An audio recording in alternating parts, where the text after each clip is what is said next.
श्री महाप्रज्ञ गुरवे नमः। जिसके सांसों में रहता है शाश्वत शांति का स्पंदन, उस महाप्रज्ञ को वंदन, उस महाप्रज्ञ को वंदन। सत्य अहिंसा अनेकांत को अर्पित जिसका तन मन, उस महाप्रज्ञ को वंदन, उस महाप्रज्ञ को वंदन। जिसके सांसों में रहता है शाश्वत शांति का स्पंदन, उस महाप्रज्ञ को वंदन, उस महाप्रज्ञ को वंदन।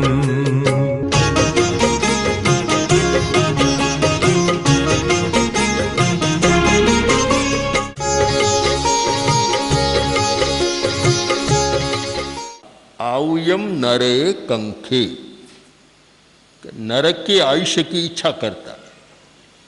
समझने में कठिनाई हुई कि स्वर्ग की इच्छा तो आदमी करता है, पर नरक की इच्छा कौन करेगा? एक द्वंद्व है। एक और आगम का वचन कि वह नरक की इच्छा करता है, नरक में जाने की, नरक के आयुष्य की इच्छा करता है। दूसरी ओर एक प्रसिद्ध अनुभूति है कि आदमी सुख की इच्छा करता है, दुख की इच्छा कोई नहीं करता। नरक को सबसे ज़्यादा दुखदायी स्थान माना जाता है, ऐसा स्थान जहाँ सुख बहुत कम, नगण्य, केवल दुख ही दुख। तो भला उस स्थान की इच्छा कौन करेगा? वहाँ जाने की इच्छा कौन करेगा? वहाँ जीवन बिताने की इच्छा कौन करेगा? विरोधाभास लग रहा है। अब इस विरोधाभास पर जब हमने चिंतन किया तो लगा कि विरोधाभास है भी और नहीं भी। इच्छा हमारे दो प्रकार की, इच्छा के स्तर दो हो जाते हैं, एक भीतर की इच्छा का स्तर और एक बाहर की इच्छा का स्तर। आदमी चाहता है, पर भीतर की इच्छा दूसरे प्रकार की होती है। ऊपर से और कुछ चाहता है, भीतर की इच्छा और कोई काम कर रही है, दोनों में मेल नहीं होता। तो ये ठीक बहुत अनुभव की बात हो सकती है कि बाहर की इच्छा तो है सुख पाने की, और भीतर की इच्छा दूसरी दिशा में जा रही है और वह ऐसा काम कर रही है, उस इच्छा से प्रेरित होकर आदमी ऐसा काम कर रहा है जिससे सुख में न जाकर दुख में जाए। यह भीतर की इच्छा का एक अभिव्यंजना है, अभिव्यक्ति है कि वह आदमी नरक की इच्छा कर रहा है। कौन? जो हिंसा करता है वह नरक में जाने की इच्छा कर रहा है, नरक में जाना नहीं चाहता। बाहर में इच्छा नहीं है नरक में जाने की, पर जब वह हिंसा में आसक्त है, प्रतिदिन हिंसा करता रहता है, तो फिर भीतरी इच्छा नरक में जाने की हो रही है, बाहर में उसका हमें पता नहीं चलता। अब एक भीतर की आदत है, एक बाहर का लोभ होता है। एक भाई ने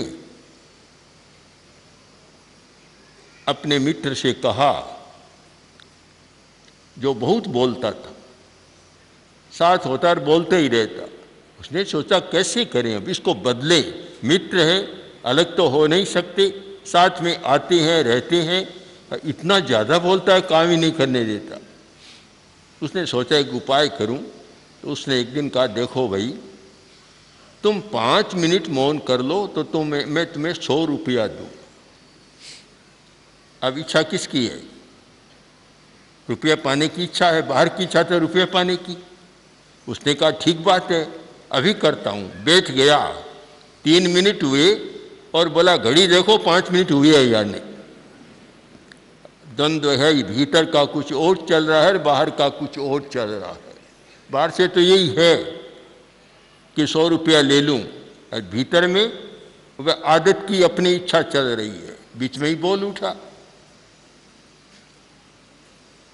जो आदमी हिंसा में रक्त है, अनुरक्त है, आसक्त है और बड़ी बड़ी हिंसा करता रहता है, तो अगर वह कहे मैं स्वर्ग में जाने की इच्छा करता हूँ तो मानना चाहिए कि बाहर की इच्छा है, इच्छा वह फलित होती है जो भीतर की होती है।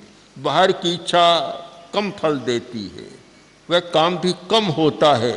जो भीतर की इच्छा होती है वही काम वास्तव में आदमी से होता है और वही करता है जो भीतर की इच्छा होती है।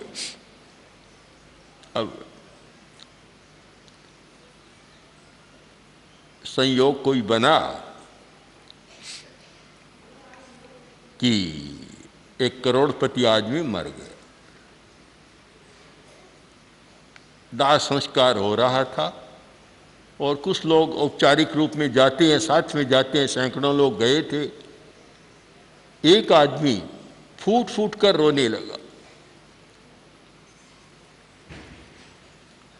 इतना तेज रोने लगा।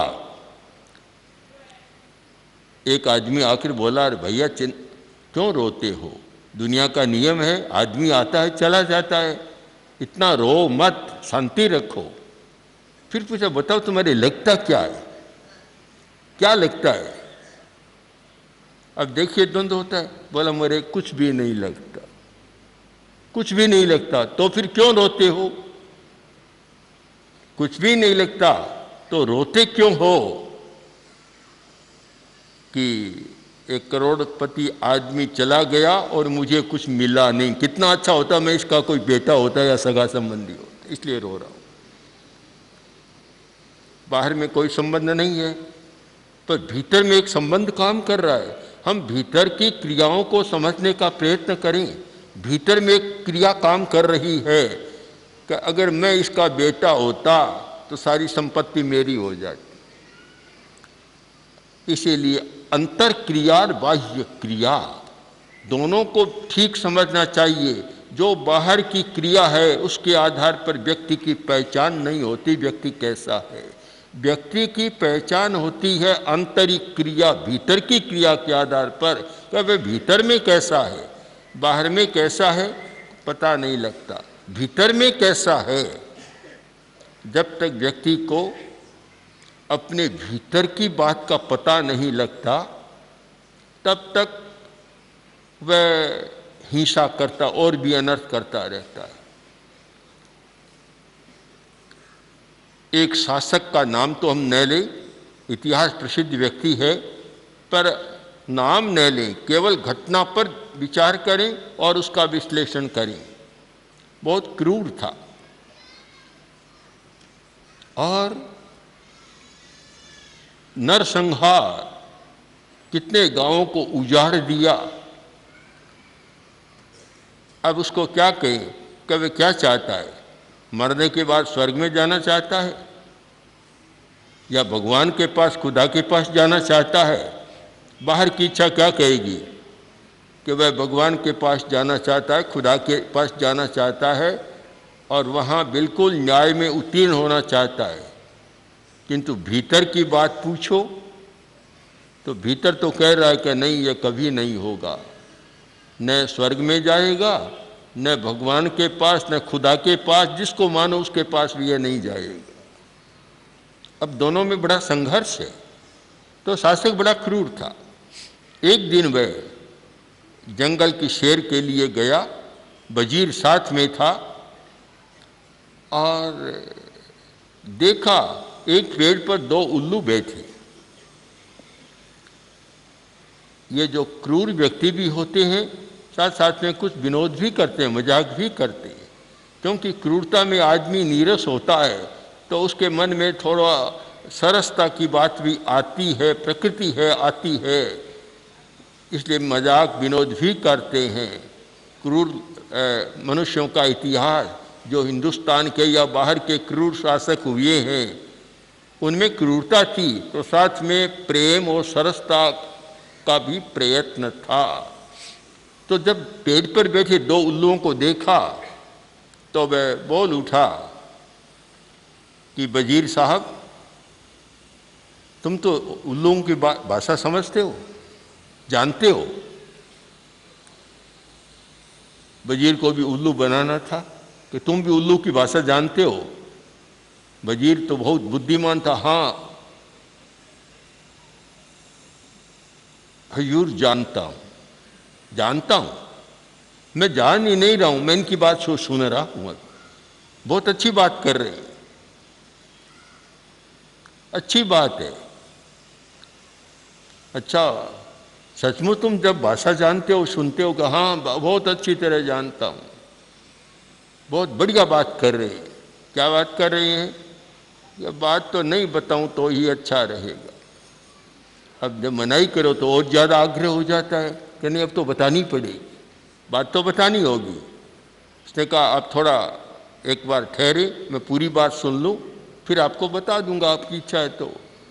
5 मिनट राजा भी मौन रहा, शासक मौन रहा, और वह एकदम कान लगाए सुनता रहा।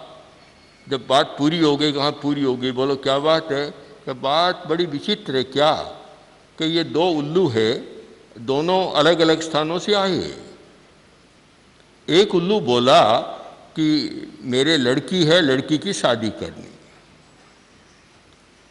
दूसरा बोला मेरा लड़का है, शादी तो कर दूंगा, पर दहेज में क्या दोगे ये बताओ। दहेज तो बोलो क्या चाहते हो? कि तुम 500 गांव उजड़े हुए दो। उल्लू को तो उजड़ा हुआ गांव चाहिए।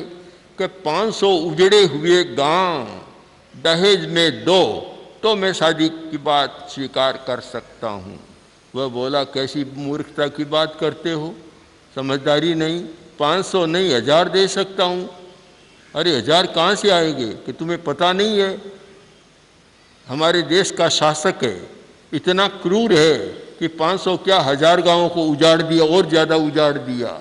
जितना चाहो उतना दहेज में तुम्हें दे दूंगा। शादी पक्की हो गई, बात समाप्त हो गई। तब उस शासक ने पूछा कि भाई मेरा नाम कैसे जाना? कि महाराज प्रसिद्ध है, जहाँ विनाश का काम है, उजाड़ने का काम है, वहाँ आपका नाम जगत प्रसिद्ध है। तो भला उल्लू कैसे नहीं जानेंगे? उल्लू का उल्लू भी जान लेगा,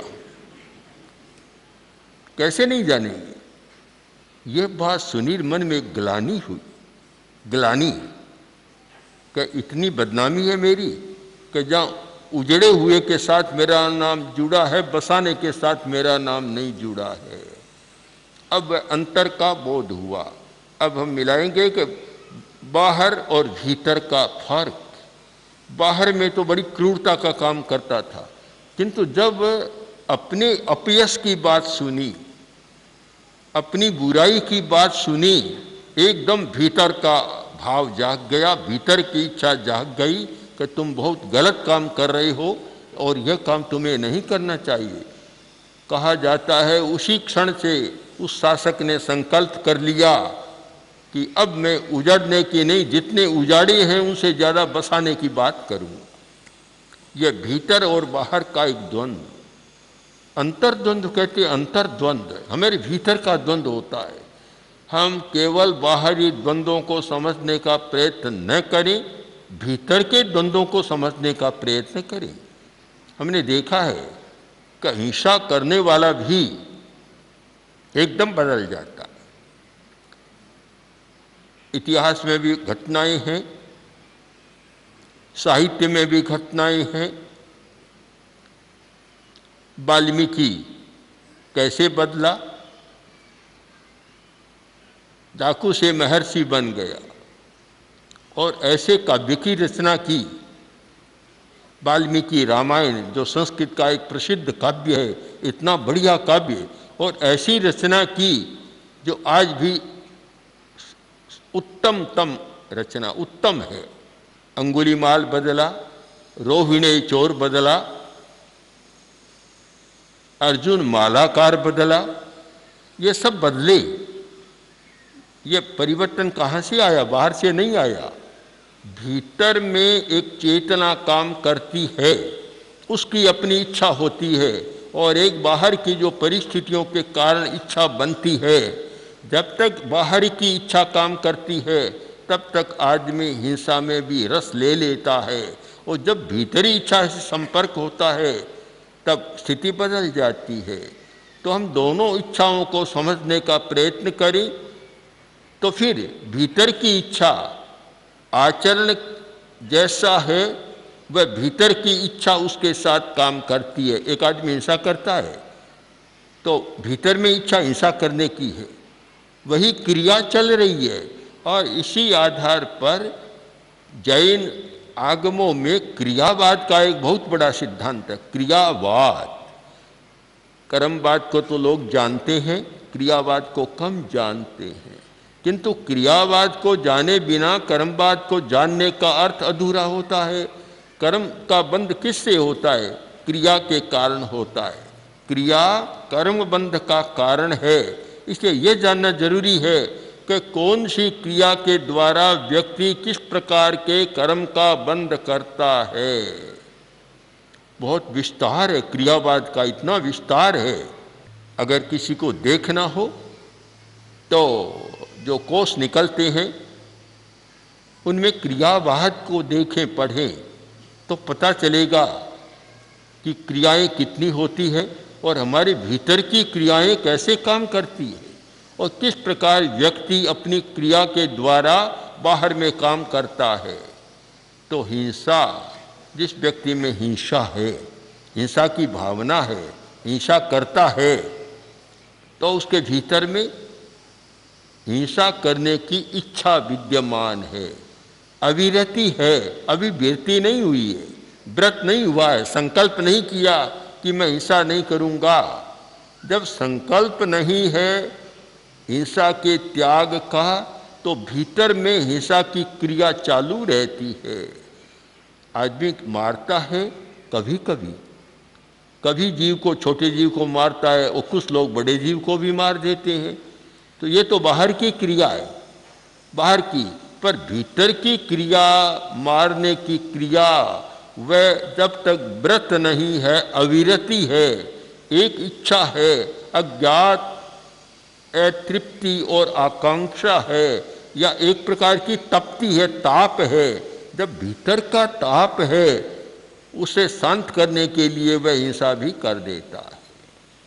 और जो हिंसा करता है वह नरक के आयुष्य की इच्छा करता है, नरक में जाने की इच्छा करता है।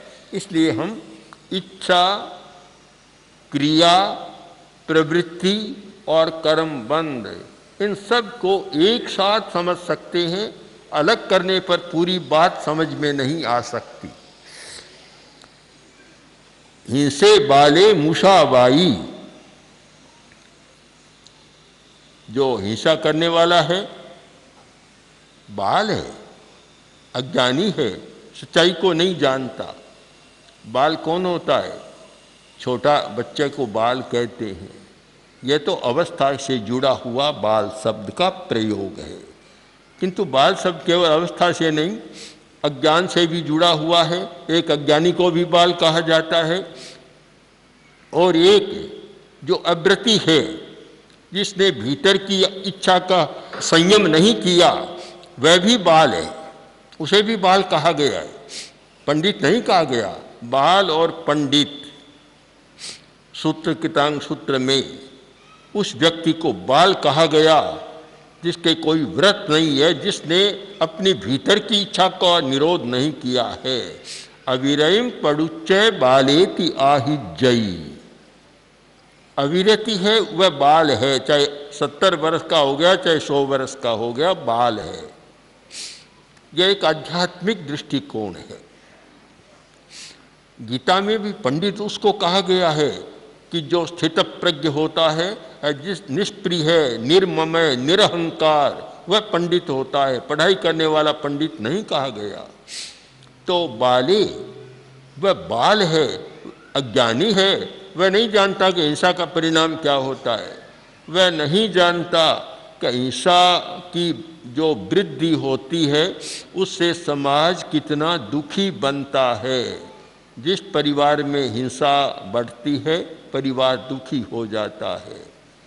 बाचिक हिंसा, ज़्यादा दुख कौन पैदा करता है? बाचिक हिंसा, ऐसे तीखे व्यंग बाण चलते हैं और ऐसे कटु शब्दों का प्रयोग होता है कि परिवार दुखी बन जाता है। एक आदमी भी ऐसा बोलता है कि सबको दुखी बना देता है। मानसिक हिंसा और कायिक हिंसा ये सब चलते हैं, कारण कि वह हिंसा के परिणाम को नहीं जानता। मुसावाई, तीसरी बात है मृषावादी। जो मृषावादी है बहुत झूठ बोलता है, बहुत बड़े बड़े झूठ बोलता है। जहाँ पानी की एक बूंद नहीं वहाँ तो तालाब को लबालब भर देता है, और जहाँ तालाब भरा हुआ है उसको बिल्कुल सूखा बता देता है। बड़ी बड़ी झूठ बोलता है। वह व्यक्ति वास्तव में नरक जाने की इच्छा कर रहा है, नरक में जाता है, क्योंकि झूठ बोलना, एक सच्चाई को गलत साबित कर देना बहुत बड़ा अपराध होता है, जिससे भ्रांति पैदा होती है। होता कुछ और बता देता कुछ है। इससे एक असमंजस की स्थिति बनती है। आदमी भ्रम में चला जाता है कि कुछ था कुछ बताया, कैसे हुआ,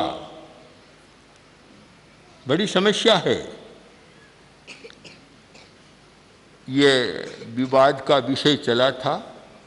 बीच के युग में तत्व चर्चा में भी विवाद का इतना महत्व बढ़ गया था, और वाद और विवाद का बाद का चला तो वहाँ भी झूठ का सहारा कभी कभी लेना पड़ गया, और लेना मान्य भी हो गया। तो प्रसंग आया, किसी ने कहा भी मैं वहाँ जा रहा हूँ और मुझे कंबल खरीदना है, कंबल मिल जाएगा? एक नहीं 9 मिल जाएगी, 9 कंबलम, 9 कंबल मिल जाएगी तुमको। वह बेचारा आशा लेकर गया, उसके घर गया और बोला कि मुझे कंबल लेना है। कंबल के लो, कंबल तैयार है, काट कर दिखाया, ये कंबल के कंबल बढ़िया है, एक से नहीं 9 कंबल लाओ। कि 9 तो मेरे पास नहीं है। अरे मेरे मित्र ने या मेरे कोई साथी ने मुझे कहा कि वहाँ 9 कंबल है, तुम कह रहे हो एक है, तुम बेचना नहीं, देना नहीं चाहते। मैं बोला कि मैं बेचना चाहता हूँ पर मेरे पास है नहीं, अभी एक है और तैयार नहीं है अभी। एकदम आवेश में आया और गया उसके पास, जाकर बोला तूने मुझे धोखा दिया, तूने कहा कि वहाँ जाओ तुम्हें 9 कंबल मिल जाएं। उसने कहा मैंने धोखा नहीं दिया, मैं झूठ नहीं बोला। क्या तुमने कहा 9 कंबल आनी? अरे तुम समझे नहीं, मैंने कहा था नया कंबल। 9 का अर्थ 9 भी होता है, 9 का अर्थ नया भी होता है। तो मैंने कहा था नया कंबल मिल जाएगा। अब बेचारे को कितना भ्रम में डाल दिया। ये भ्रांति पैदा करना बहुत बड़ा अन्याय है। हम जब किसी को भ्रांत बना देते हैं, भ्रांत बहुत बड़ा दोष होता है। किसी ने पूछा रास्ता, बस और कुछ नहीं किया, केवल बेचारे ने सोचा ये रास्ता है, चला गया उधर, भटक गया आगे जाकर। फिर मिला तो भैया तूने भटका दिया मुझको, क्यों? कि रास्ता गलत बता दिया। मैंने कब गलत बताया? मैंने जब पूछा रास्ता, तूने ऐसे कर दिया, मैं उधर उस दिशा में चला गया। अरे भाई तो मेरी अंगुली हिल गई, मैंने रास्ता कब बताया? बताया ही नहीं थी उसको। संकेत के द्वारा, वाणी के द्वारा जो किसी व्यक्ति को भ्रम में डालने का प्रयत्न है, वह बहुत बड़ा मृषावाद है। केवल झूठ बोलना ही नहीं, आदमी इशारे से भी बहुत गलत काम कर देता है, और इशारे से तो पता नहीं क्या क्या हो जाता है। तो जो मृषावादी है वह भ्रांति पैदा करता, अन्यथा व्यवहार। असत्य का मतलब ये असद्भावोद्भावनम, जो है नहीं वह हो जाता है, तो भ्रांति पैदा होती है। इसलिए हम भीतर और बाहर की इच्छा को ठीक समझकर और ऐसा क्रम करें कि कभी भी अधोगति में जाने की इच्छा न बने, ऐसा आचरण करें जिससे आदमी सदा ऊपर से ऊपर जाए, कभी नीचे की ओर झांकने का प्रयत्न न करे। ओम ओम श्री महाप्रज्ञ गुरवे नमः। ओम श्री महाप्रज्ञ गुरवे नमः। ओम श्री महाप्रज्ञ गुरवे नमः। ओम श्री महाप्रज्ञ गुरवे नमः।